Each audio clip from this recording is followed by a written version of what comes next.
Welcome to the Real Estate Syndication Show. Whether you are a seasoned investor or building a new real estate business, this is the show for you. Whitney Sewell talks to top experts in the business. Our goal is to help you master real estate syndication. And now your host, Whitney Sewell. This is your daily real estate syndication show. I'm your host, Whitney Sewell. Today, our guest is Mark Kenney. Thanks for being on the show again, Mark. Whitney, enjoy it for sure. Yeah, no, I'm happy to have you back. You have just a wealth of knowledge and experience, in this industry and helping many people be successful in this space. And so I'm honored to have you back. And a little about Mark, in case you haven't heard a previous show, which if you haven't, you should go back and listen to previous episodes that we've recorded and him sharing just about how they've been successful and the do's and don'ts in many aspects of this business. But he's a seasoned real estate investor, entrepreneur, and the founder of Think Multifamily. If you haven't heard of Think Multifamily, you need to look them up and they have many great events throughout the year where they're educating lots of people in this space. They started their real estate career over 20 years ago and has extensive experience in property valuation, acquisitions, and operations. They've invested in over 3,500 units and have a top-notch reputation among the multifamily investment community. And I know I see them at all kinds of events, and I've heard nothing but amazing things about them and Think Multifamily. So Mark, thank you again for being on the show. And, one topic that is always asked about is, how to connect with brokers, how to connect with sellers, and what that should look like, especially getting started. And because it's difficult. It's difficult. Brokers aren't going to want to talk to you if you've never done a deal before, or if they've never heard your name before, you never closed a property possibly in that market. They're not going to give you much time. But I know you've laid out some ways that are going to help us with that. I'm looking forward to jumping in. Thank you again. Yeah. So it's a good question because we get asked the question all the time. So we also do like breakthrough sessions, and people will fill in, hey, I've listened to podcasts, read books, gone to events, all great things, right? But they haven't done a deal. And, to ask the audience a question, if they were selling a 100+ unit deal and a brand new buyer that's never closed a deal before, especially syndicating a deal, right? They've never done it before, would you sell to them? And I think most people would say no. And we've been in a situation before where we're selling. There's no way I would ever sell to a first-time buyer. Now, if someone is overpaying, has cash, okay, even then it's risky because they might not, there are too many new things that could come up that they're not aware of, because reading books and podcasts are great, but the reality is until you get in there and do a deal, it's completely different. So when you're talking to brokers and you don't have a track record, so your first step really is you need to have a track record. If you don't have one, you need to go borrow one, legitimately borrow one from somebody else. And it's a different discussion. If I call you're a broker, and I say, yeah, I'm Mark Kenney, and I'm new to a multifamily, and you're like, okay, you're being nice to me, but versus calling you and say, hey, I'm partnered up with this guy Whitney. He has 4,000 units in 5 states. We bought 18 deals last year. Total different discussion, instant credibility. And it's not just this works because people in our coaching program can leverage us as partners. And I can tell you the discussions they have with brokers are much, much different. They also get to leverage the same broker connections that we have. And then when you're looking at brokers and you're in a new location that you've never been in before, we have brokers that we know make introductions to new brokers in other locations. So that's kind of step one is, get a track record. If you don't have one, then you need to use somebody else's track record. So how do we find that person? I know we won't go in a lot of depth into this, but that coach or mentor, I assume, or how do people do that? Definitely a coach or mentor. Some coaches or mentors won't partner with you, though. That's just reality. We do if we like the deal. You could go to events or Bigger Pockets or online, some sort of social media, and meet somebody and partner with them that way. You need something of value to bring them. If you don't have something of value, reality is most people won't bring you in because they're just too busy. So you need something of value. Okay. So we got to have that track record. And if we don't have it, we're going to borrow somebody else's. We're going to find somebody we can partner with. Right. So, all right. What's number 2? The 2 is have your criteria clearly defined. This is something that I was horrible at when I first started. I would look at, from 5 units to 800 unit deals. Well, I couldn't do an 800 unit deal at the time. This wasn't reality. And a 5 unit deal I wasn't interested in. So why am I wasting time? So you're talking to brokers. It's good. One, it shows that you have your act together, and two, they know what you're looking for. So if you say I'm looking for, mid 80s construction, pitch roof, 5,000 ish rehab, 100 plus units in these locations, whatever. I want to do a Fannie or Freddie, which means I have to be 90% or more occupancy for 90 days or more. Those type of things. Have it clearly defined, written out, and where you can communicate it to brokers directly. And it also helps them because now they know what you're looking for, and they're not going to necessarily waste your time calling you up about deals that don't fit your criteria. So what does that sound like? If a broker asks you, Mark, what's your criteria, Mark? What are you looking for, in this market? How do you answer that? Yeah, typically it's going to be 100 plus units. So minimum 100 units. We want a class B, typically mid 80s construction. Ideally, we'll do different ones, but ideally the rehab is going to be, $4,000 to $6,000 a door. Occupancy, we want to be, initially we want to be, Fannie or Freddie, so occupancy needs to be 90% or higher for 90 days or more. That's kind of our ultimate. Now we do deals all the time that don't meet those criteria, but that's us.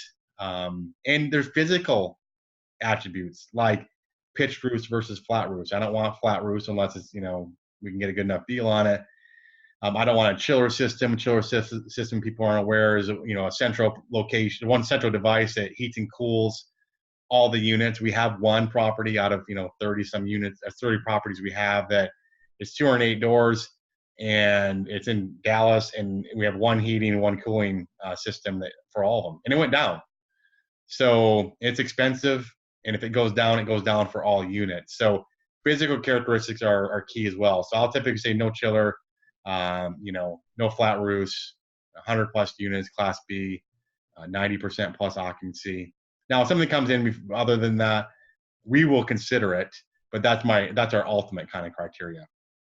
Okay. And just saying that shows that you've educated yourself some, you know a little about what you're talking about, and you have some experience. Right. All right. What's number 3? Meet face to face. And you don't want to just hop on a plane every week because it's not, productive and things like that. But if you have markets, you probably shouldn't be looking at probably more than, 2 or 3 markets anyways that you're really, really considering, just too many. But those ones you are considering or seriously considering, if you're local, take the broker for coffee or lunch, things like that. You just meet with them face to face. You're developing that relationship. We have a guy that in our coaching program that he literally lives in Israel, and he flew over to the States, to Atlanta, spent, I think it was like 10 days there, and met with a bunch of brokers and property management companies and things like that. And the brokers, these are brokers that we've done a lot of business with. They're like, man, this guy is flying over from Israel. Man, he is serious. Now you don't have to fly over, from Israel, but reality is getting on a plane shows a time commitment and a financial commitment, and that you're serious. So getting, face to face with someone, people always say they want to do business, people they know, like, and trust, and you can develop that much faster face to face. It's just reality. Wow. So any pushback as far as, if you have that conversation and you really haven't closed the deal yet, maybe one, but when you're talking to that broker and you say, hey, I'm going to be in that market, let's meet, or let's meet for coffee. How do you normally arrange that? Or are they going to be pretty willing? They're typically pretty willing. They look at you as, maybe not initially, they look at you as a potential buyer. So, or somebody that's a potential buyer. So even early on, I know people in our group too, they don't really get pushback, with brokers not meeting with them and things like that. Now, if you can make it productive and say, I would like to, tour this property while I'm in town as well, even if you're not 100% convinced that you want the deal, maybe numbers don't look the greatest. One, it gives the broker brownie points because they had another tour. You're not wasting their time necessarily. 2, it gives you an idea of what the market has to offer. So I'd always try to tie it around a property you can look at. Nice. Okay. So yeah. So why not? Why not? If you're traveling there, you should be using that time to tour property as well. And I feel like that's going to help that relationship with that And if broker. you develop it, right? So you develop relationship with the property management companies, things like that. Next time you see a deal in that submarket, you can call the property management company and say, hey, would you mind driving by this property, or maybe, doing a tour on it? Happens all the time. It'll save you a ton of time. We don't get on a plane unless we have somebody local look at the property first. We just don't do it. Okay. And then that person, yeah, it's somebody you've already developed that relationship with, or you've probably already met face to face, possibly. Right. Right. Yeah. Okay. So you're going to meet face to face. The importance of that's, yeah, it's great. And so, what's next? Step 4 is do your homework. And these aren't in any particular order. And, reality is you could come up with 100 steps, but Mm-hmm. do your homework. So understand the market a little bit. And generally speaking, if a property is listed, the broker is going to put together what's called an offering memorandum, or an OM, which will have all the information, pictures, and information about the submarket and the property.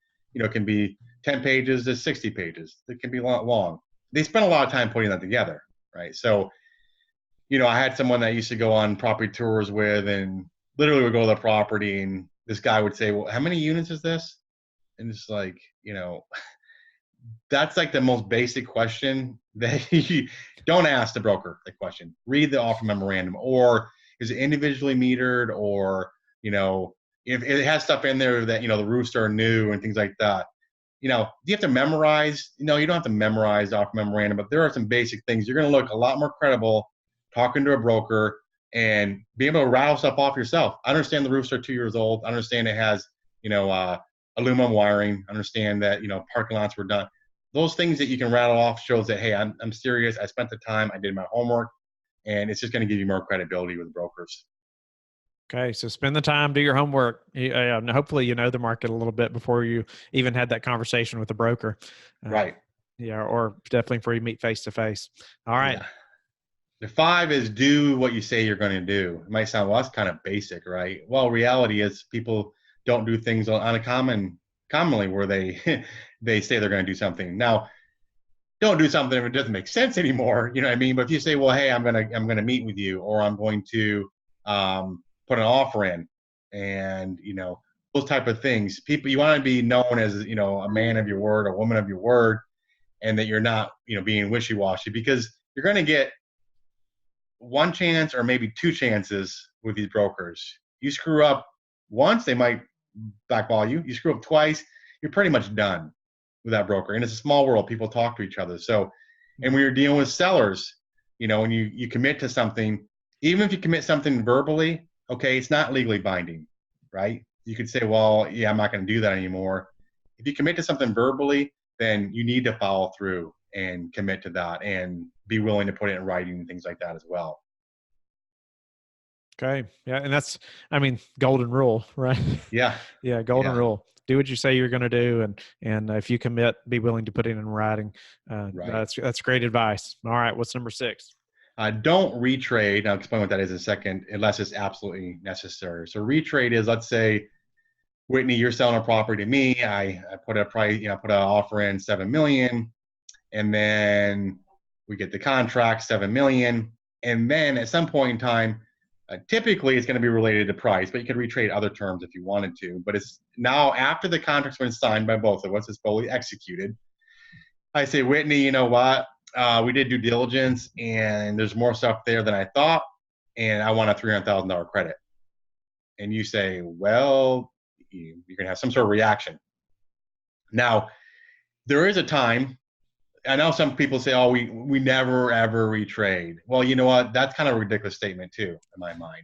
Either you're buying newer assets where you don't have as many things that could go wrong with it, or you're pulling out, or you're actually buying a property you're overpaying for, reality. So there are times. So if you go to a property and you see, you get the lines, plumbing lines scoped, and this happened to us, right? There was a $110,000 collapse line below 2 buildings.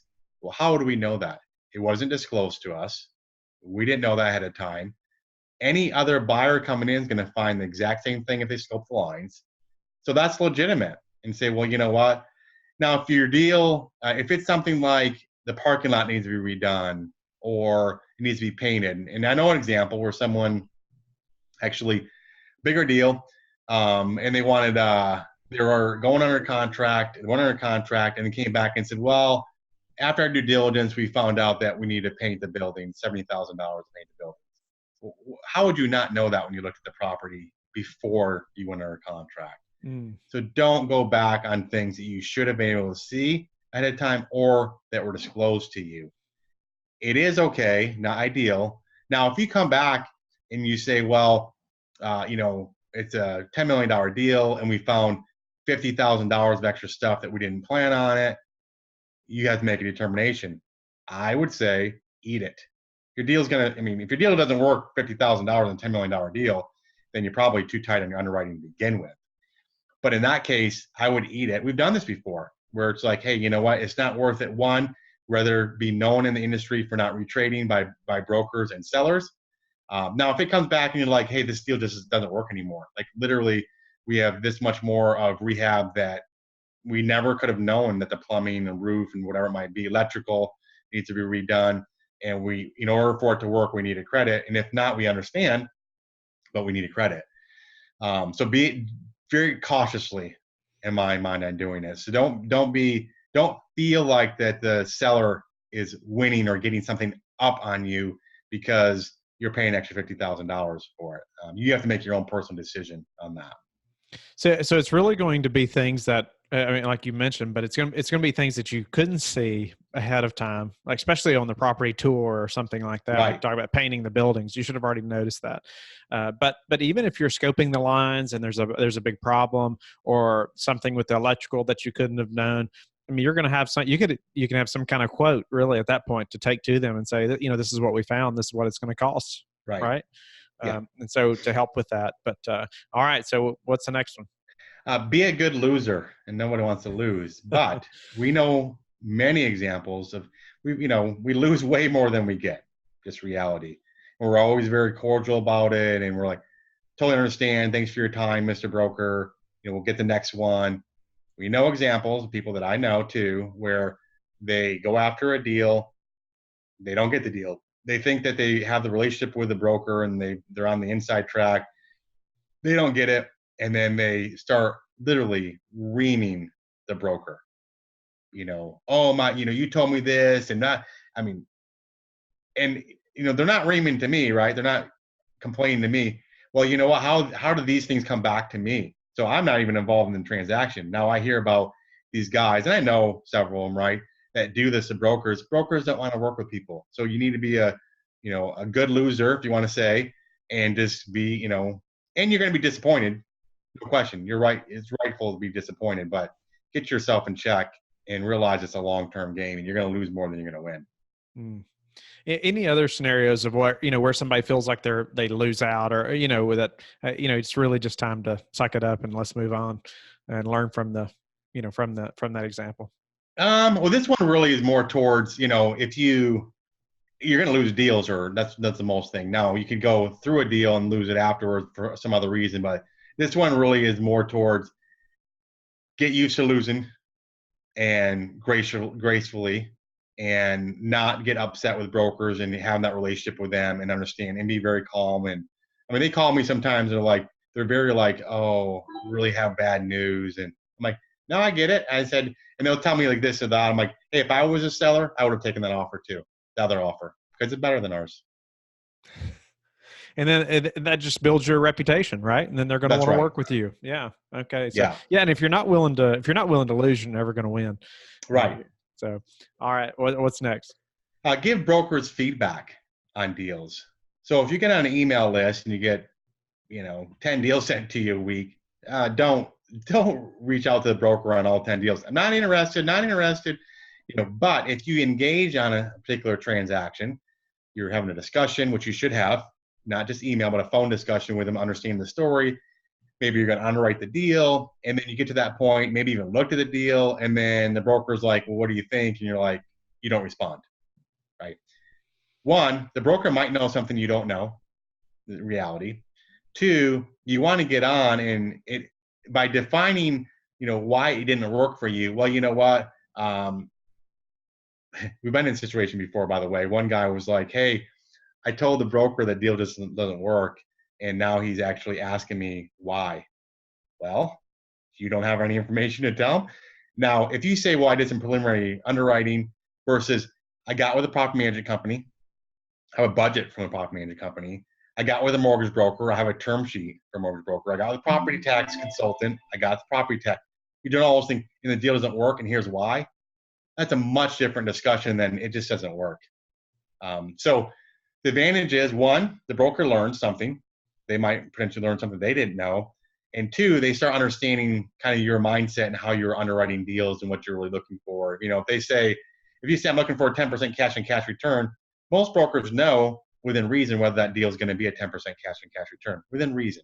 They might be more aggressive than you're going to be and things like that, but they're not going to send you a deal or call you about a deal. Hey, Whitney, I have this deal and it's going to be a 6% return per year over 5 years. They wouldn't waste your time on that. So they get to understand the way your thinking is and that, hey, I've done my homework again. If you've done all those steps, we have like steps to follow before you submit a letter of intent as an example. If you follow those, you look like you've done all your homework ahead of time. If the deal doesn't work, it just doesn't work. Okay. So give feedback and give good feedback. You know, Right. and I would say, you know, it's going to be very time consuming. If I'm getting 10 deals a week, it's going to be difficult to give that much feedback, you know, and really underwrite, you know, at a high level, even, you know, that many deals. Yeah. How do we you have do a quick that? and dirty that we do. And, you know, out of the 10, probably only one even remotely makes sense if you're lucky. So it would be time consuming to do it all, but the ones that you're interested in, the one you inquire on, ask for more details on, things like that, those are the ones in particular that you really want to spend the most time giving feedback on. You don't have to, I mean, it's up to you. You don't have to do it on the ones where you got an email and you're like, this deal is horrible. You don't have to go back on that one. But the ones you're more engaged in, you should. Awesome. And I guess it does matter if you already have a good relationship with this broker, this specific broker, and if you've had numerous conversations, then hopefully they're sending you deals that fit your criteria anyway. Right. Yeah, brokers call us on a regular basis. You know, we don't look at email blasts really anymore, but they'll say, hey, I really think this deal is going to meet what you're looking for.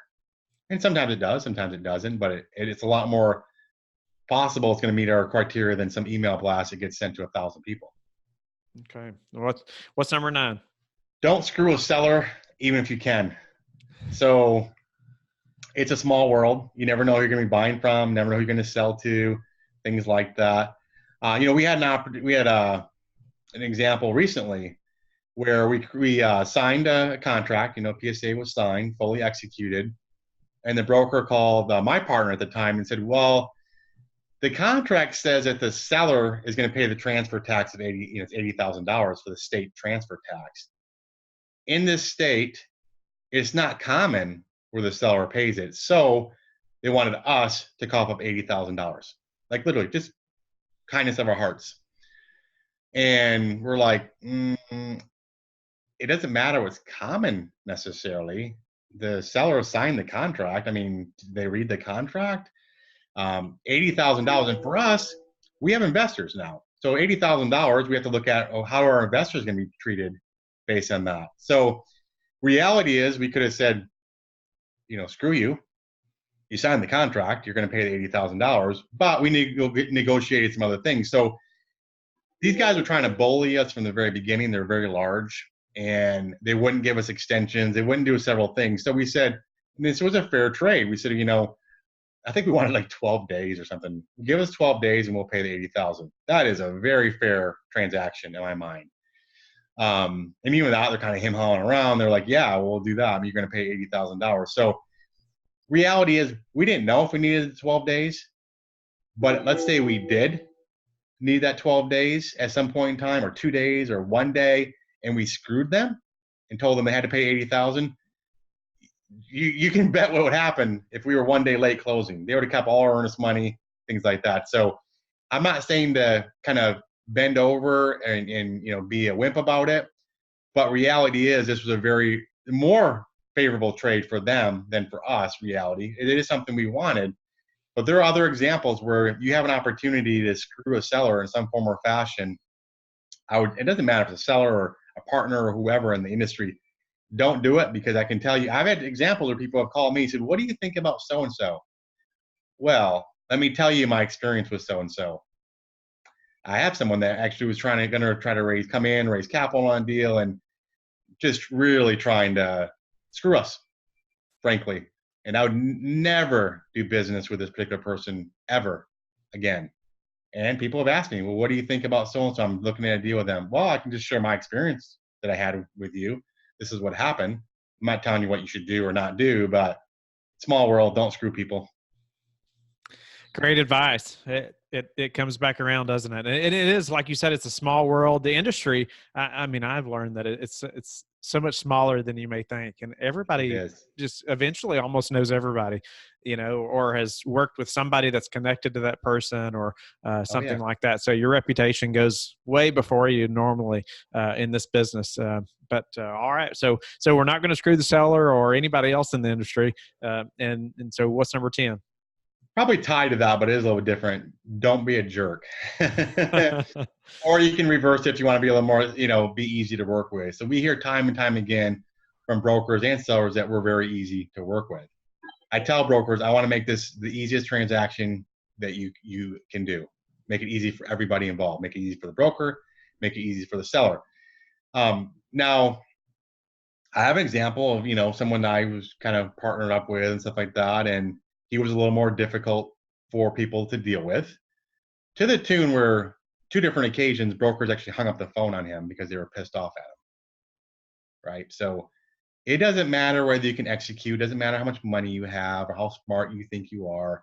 Reality is people don't want to work with jerks, okay? Now, if you're sitting there going, well, I don't really know if I'm a jerk or not. Well, if you're married, ask your spouse. He or she will probably tell you whether you are or not. But you kind of know where you are, and you just have to learn to bite your tongue. And it's a pride thing, typically, right? I want to win. I mean, I was on this call, and I'm just like, guys, this is so unproductive. Who did what, and who was the better? It happened because I did it, and I was the one that got it through. And who cares? End of the day, right? So it doesn't matter what you're doing. We say people want to do business with the people they know, like, and trust. They could trust you. You can be a jerk. They can trust you. They can know you, but they're not going to probably like you. And even in the IT business, I started with a software in 97 called SAP. Some people probably heard of it, but it's a very large software company. And we had, at that time, I had a guy I was working with that had over 20 years experience, which is pretty much unheard of. He would bill, $6,000 a day. But he's a jerk. And people didn't want to work with him. So probably literally one of the top, maybe 10, 20 people in the world on the software. I mean, he taught me so much. He really did, as far as learning perspective, but people didn't want to deal with him because he was condescending and, arrogant and things like that. So, even in our business, right, we used to always say, when I worked for other companies too, we're not hiring any jerks. And the reality is you can still get stuff done if you're going to be a jerk, but you'll get a lot more done, and people will be attracted to you and want to do business with you and partner with you if you're easy to work with. Brokers want to do business with you. Sellers want to do business with you. So end of the day, don't be a jerk.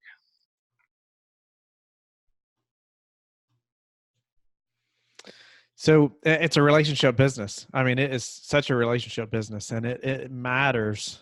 It matters how you treat people, right? Mark, any other ways that you can, that you've seen people really, I guess, learn to just be more easygoing, but learn how to, how do we learn how to navigate those situations where we really do want to say something, or we really do want to, it may be our tendency, I guess, in the past to say something or to stand up a little more, but to really learn how to be a little more easygoing and to really step back and say, wait a minute, this is not worth this battle, long term. And as connected as this industry is and as relationship, it really matters. Any ways that you've trained yourself or learned how to do that? Oh, man. So when I was doing IT consulting, I could be a hothead sometimes, frankly. I had very low tolerance for people that didn't pick things up quickly, and people maybe that didn't get it, or people that anyone was, condescending like that. Believe me, I was in their face. I think probably marriage helped me quite a bit, frankly. So I'm not suggesting you just go get married to become better at this, but even in marriage, right? I mean, and she might not always say this, to me, it'll be like, she'd eat like in the living room and like get up and go to the kitchen. And it's like, why don't you pick your plate up? I'm thinking like, why don't you pick your plate up? Like, you just went up from the living room to the kitchen, right? And why don't you put it in the dishwasher? And I kind of learned, those small little things in the grand scheme of things aren't worth it, believe me. And it's similar in, if you want to, typically people are getting where they want to prove that they were right because it's a pride thing. Well, you know what? Everything, there's somebody smarter than you. There's somebody better looking. There's someone bigger than you, more money than you. So if you put it in perspective that I'm just this guy and everything I have can be taken away literally in a second. One phone call from a doctor or from a police officer, something happened, can change your life forever. So put it in perspective. You're not all that. You might think you are, but you're not. And you don't have to prove that you're right all the time. It's okay to let someone else think they were right, because in the long run, it makes them feel better. And then you're gonna get better. You're gonna be more successful in business if you can learn just to let those little things go. If it's a big thing, then you do need to say something, right? But 99% of the time, it's not a big thing, whether it's in business or in your marriage or wherever else with your kids. Why sometimes when my son's eating next to me, he's drinking really loud. Why does that bother me? I don't know. It does. I don't need to say anything to him about it, but it bothers me when he drinks really loud next to me. He's not doing anything wrong. He's not doing it on purpose to irritate me. So it's reality. My dad used to do it when we had ice cream. I don't know why he would we mix chocolate with ice cream. My dad used to get ticked off at it. I'm like, why does he care? He shouldn't. So even if you do care and it does bug you, you don't have to say anything. Great advice right there. Even the putting the plate in the dishwasher thing, you're going to be further ahead if you just go over there and get it and take it and put it in the dishwasher, right? That's right. You are. So Mark, a great show again. I really appreciate you sharing your, just your wisdom and experience. The 10 ways to gain credibility with brokers and sellers, and really a lot of people in the industry, or just in your entire business, a lot of these things would apply. And so grateful for your time and you sharing. But tell the listeners that and if you are a listener and you haven't heard Mark on previous shows, you need to go back and listen, where he shared lots of other details about their business and how they've been successful, and just some very important things that have made them successful, or do's and don'ts, and even how they give back as well. But Mark, tell the listeners about an important event coming up, I know in November, and just other, anything else about how we can connect with Think Multifamily. Sure. Yeah. So we have different events coming up. You can check out our website. It's thinkmultifamily.com. There's an events tab there. We do have an event. It's a 2-day deal analysis. You bring your computer. We work through deals together. It's all related to deal analysis. We also do, that's November, mid-November. I think it's 14th and 15th. We do something called a summit as well, which is a 2-day event. But the best way, thinkmultifamily.com. And then my email address is Mark, M-A-R-K, @thinkmultifamily.com. And feel free to reach out to me. Thank you for listening to the Real Estate Syndication Show, brought to you by Life Bridge Capital. Life Bridge Capital works with investors nationwide to invest in real estate, while also donating 50% of its profits to assist parents who are committing to adoption. Life Bridge Capital, making a difference, one investor and one child at a time. Connect online at www.lifebridgecapital.com for free material and videos to further your success.